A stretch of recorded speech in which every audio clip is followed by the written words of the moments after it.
महर्षि, एक प्रश्न बार बार आता है, उसमें हमें तो कोई संदेह नहीं है, जो आपके सानिध्य में संत जन रहते हैं, बट बाहर जो जनसाधारण लोग जो ईश्वर को ही मानते नहीं है, जो दिव्य शक्तियों को जानते नहीं है माँ जी, तो हम आपसे इस पे प्रकाश चाहते हैं कि क्या सच में दिव्य शक्तियां होती हैं, चमत्कार होते हैं, उनका प्रभाव होती है, सिद्धियां होती हैं? हाँ, दिव्य शक्तियां होती हैं, दिव्य चमत्कार होते हैं, उनका प्रभाव होता है, पर उसके लायक हम हो जाएं तभी हम देख पाएंगे ना, हमारी सामर्थ्य हो जाए। अभी क्या है कि हमारे पास जितनी आध्यात्मिक शक्ति होगी उतने ही हम दिव्यता को देख पाएंगे। जैसे अध्यात्म में उसकी स्थिति भगवत स्वरूप में तन्मय है, तो जितने बड़े महापुरुष हैं, प्रहलाद जी, नारद जी, अंगिरा जी, बड़े बड़े, वो महापुरुष उसके सामने आएंगे, बात करेंगे, वो उनसे बात करें, पर यही बात हो रही है, आप सुन थोड़ी पाओगे, क्योंकि आपकी श्रवण इंद्रिय पार्थिव विषय में लगी हुई, उसकी योग्यता नहीं आई है। ऐसे ही जितनी भी दैवी शक्तियां हैं, पहले हमारे अंदर दैवी सद्गुण आवे और हम उनके सिद्धांत से चलें, फिर उनके मंत्रों का जाप करें, तो हमारे अंदर वो शक्ति जागृत हो जाएगी। अगर हमारे अंदर शक्ति नहीं तो हमें सब ड्रामा लगेगा, सब हमें नाटक लगेगा कि हमें क्यों नहीं दिखाई देता। तुम्हारा आध्यात्मिक शक्ति विषयों के भोग में नष्ट हो चुकी है, तुम्हारे अंदर सामर्थ्य नहीं रह गई। जो विषय चाहता है तुम्हें रौंद देता है, अब तुम दिव्यता को कैसे अनुभव कर पाओगे? उसके लिए तो भागवतिक शक्ति से संपन्न होना पड़ेगा, तभी तो उस दिव्यता को जान सकते हो। तो मंत्र हैं, उनकी सिद्धियां हैं, चमत्कार हैं, दिव्यताएं हैं, पर उसकी योग्यता आप में होनी चाहिए, देखने की तो है। मंत्र की शक्ति, दैवी चमत्कार तभी जब आप में दैवी सद्गुण हो। अब जो जितना पवित्र होकर जितना लक्ष्य किया उतना जान गया और उतने में ही वो प्रकाशित हो गया, तो वो झूठा नहीं है। ऐसा नहीं कहा जा सकता कि झूठ है, ऐसा नहीं, ये सब है, पर तुम कितना उसे सोएगा। हमने अपनी आंखों से देखा कि एक जानवर की ऐसे टांग में किसान के अस्त्र लग गए, तो उसे खून बह रहा था।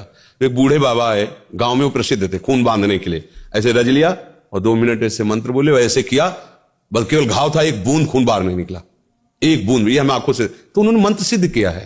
तो ऐसे मंत्र शास्त्रों मंत्र हैं जो छोटे छोटे कार्यों की, छोटी छोटी बातों की सिद्धि, पर जब भगवत प्राप्ति का लक्ष्य होता है तो बड़ा लक्ष्य है, फिर इन सब छोटी बातों को स्वीकार नहीं किया जाता। ये उनके समीप जाने से स्वाभाविक हो सकता है, वो नहीं चाहेंगे, वो चाहेंगे यही कि आप सच्चिदानंद भगवान में लगे, पर आपकी जो कामना है, तो कल्पतरु भगवान की आराधना करते तो उनके प्रभाव से हो सकता है आपकी कामना पूर्ण हो जाए। उनका आशीर्वाद इस बात का नहीं होगा, आशीर्वाद ये होगा कि मंगल भवन प्रभु में आपका मन लग जाए और आप भी भक्त बन जाए, तो आप सदा सदा के लिए दुख से निवृत्त हो जाएंगे। पर यह नहीं कि चमत्कार नहीं है। हमने देखा एक अयोध्या से संत आए हुए थे, बड़ा प्रभाव उनका, बहुत लोग साथ, वो हनुमान जी की उपासना करते थे, तो आए हमारे पास भी आए। उस समय हमारी होगी 17-18 वर्ष की अवस्था। तो संतों को बड़े गौर से देखना, क्योंकि संत मार्ग में चल रहे थे, एक एक बात देखना, कैसे उठते, कैसे बोलते, कैसे चलते, उनकी चेष्टा कि ऐसे संत। तो वो नजदीक आए और उनका कि आप क्या साधना करते? हमसे बड़े अवस्था में भी थे, वो बड़ी भीड़ उनके साथ। तो हमारे गुरु जी ने बताया नाम जप करो, ऐसे ऐसे कुछ यौगिक साधन करते हैं, चमत्कार कुछ। हमने तो इसका परिचय लिया, हम तो जानते ही नहीं। ऐसे किया, केवड़ा की सुगंध छा गई, और लोगों से पूछे और कौन सी चाहिए? चमेली। ऐसे किया, पूरे वातावरण में चमेली। ये मतलब कहानी नहीं है, ये हम प्रत्यक्ष में देखा है। ऐसा पानी लिया, कौन से जूस आप पीना चाहते, कौन सा शरबत, ऐसे रखा दे दिया, आप पियो, जो जूस बोला वही जूस।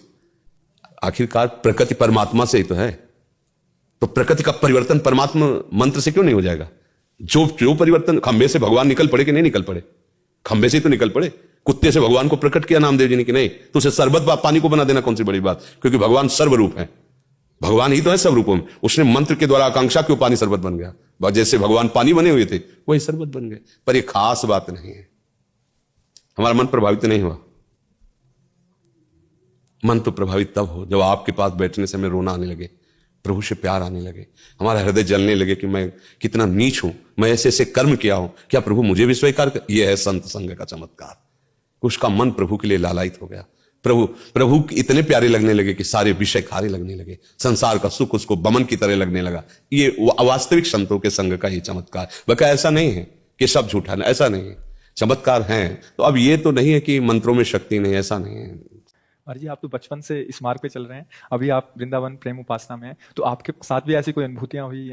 बहुत सी, शुरुआत में ही प्रारंभ हो गया था इस मार्ग में, तो जब चले ना, पर क्या था कि गुरु कृपा से बचपन में ही हमें समझा दिया गया था कि जिसका लक्ष्य भगवत प्राप्ति है, छोटे मोटे चमत्कारों में, गोस्वामी जी, तुलसीदास जी की चौपाइयां हैं कि जिस समय कोई साधक परमार्थ पथ में अग्रसर होता है तो इंद्रिय द्वारों पर बैठ जाते हैं उसके देवता साक्षात आकर के, अलग अलग देवता जो इंद्रियों में विराजमान, और वो माया का वही आकर्षण उसके पास पहुंचाते जिससे भ्रष्ट हो जाए। वो उपासक सावधान रहे, उस समय जब चढ़ाई पे चढ़ रहा है परमार्थ की, तो उसे भ्रष्ट करने के लिए देवता आते हैं, दैवी शक्तियां आती हैं।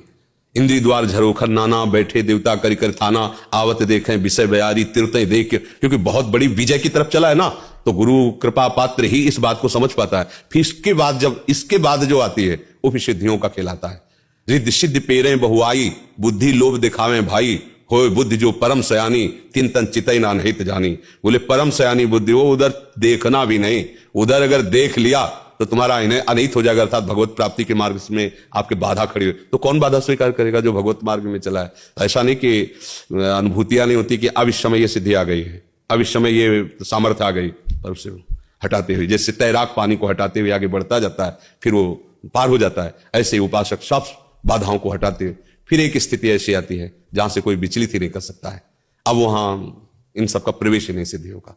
इसीलिए बड़े बड़े जो भगवत प्रेमी महात्मा है, आप उनमें कोई सिद्धि नहीं देखेंगे, बाहरी, वो तो बिल्कुल जन साधारण की तरह उनका जीवन है, पर वो असाधारण तत्व में निरंतर स्थित रहते हैं। तो ये जो चमत्कार है, प्रकाश है, ये कई तरह का होता है। एक होता है भगवत आराधना से, एक लिमिट है, बस उतनी आराधना, उसका वही उतना चमत्कार। एक होता है भूत प्रेतों की आराधना से, देव यक्ष गंधर्व यक्षिणी आदि सिद्ध कर लेना, उससे भी होता है। तो आपके मन की बात क्या हो, चमत्कार पर मान लो यक्षिणी सिद्ध है और अभी कह कलकत्ता ले चलो 1 सेकंड में, तो 1 सेकंड में पहुंचा देगी। आपको लगेगा तो भगवान है साक्षात, अभी तो वृंदावन में तब कलकत्ता आ गए। शराब न पियो, पराई बहन बेटी की तरफ गंदी दृष्टि मत करो, मांस अंडा मत खाओ, और रामकृष्ण हरि जो नाम तुम्हें प्रिय लगे करो। अगर तुम दूसरों को सुख देने वाले ना बन जाओ तो बता देना। ये सब जो बातें हैं चमत्कार की, ये सत्य है, इसमें हम संशय नहीं करते, क्योंकि आप मंत्रों के द्वारा, साधना के द्वारा आप कुछ भी कर, पर ये टिकाऊ चीज नहीं है। टिकाऊ चीज है सा वही मनः कृष्ण पदारविंदयो। दुर्वासा जी देखो ना, मंत्र का तो प्रभाव था, कृत्या प्रकट कर दिया अम्बरीश जी के आगे। अम्बरीश जी हरिशरणम, दूसरी कोई बात नहीं थी। सुदर्शन चक्र ने कृत्या को नष्ट किया और दौड़ाया त्रिभुवन में, दुर्वासा को दौड़ाया, ले दौड़ाया। तो बात ये पकड़ो जिससे तुम्हारा मंगल हो जाए। जो नाम प्रिय लगे, राम कृष्ण हरि, जो हमारी बात मान लेना। अगर हमारी बात मान गए तो फिर आपको समझ में आए, बात न मानी तो सब ये सब माया कर, जितना भी आप देख रहे हैं सब माया रचित है, सत्य कुछ नहीं है। सत्य है तो एक भगवान का नाम है। ये महापुरुषों ने कहा, आब्रह्म स्तंभ पर्यंतम सर्वम मायामयम जगत, सत्यम सत्यम पुनः सत्यम हरे नामैव केवलम। ब्रह्मलोक से लेकर साप तिनके तक मायामय है, कुछ सत्य नहीं है। सत्य है तो भगवान का नाम है, और वो नाम जप करो उसी में आनंद आ जाए। अगर आप ठीक हो सकते हो तो हाँ, एक सत्य बात तुमसे कहते हैं, भगवान का नाम जप करो, आप ठीक हो जाओगे, जो चाहो सो प्राप्त कर लो। बस इसके अलावा वो और तो सब प्रणाम है, सब भगवान का लीला है, और सब बढ़िया है। भगवान जिस रूप में जो लीला कर रहे हैं हमारे लिए वंदनीय है, हमारे प्रभु हैं, नटवर नागर हैं विविध रूपों में, वही तो खेल रहे, कोई और है नहीं, वही खेल रहे। पर हमको इन खेलों में नहीं फंसना, एक दिव्य खेल भी है भगवान का, उसमें जाना है। ये जन्म मरण चक्र, कामना की पूर्ति, ये सब बातें बहुत हो गई। कोई एक ऐसी बात हो जिससे सब बात ठीक हो जाए, वो है भगवान की शरणागति और उनका नाम।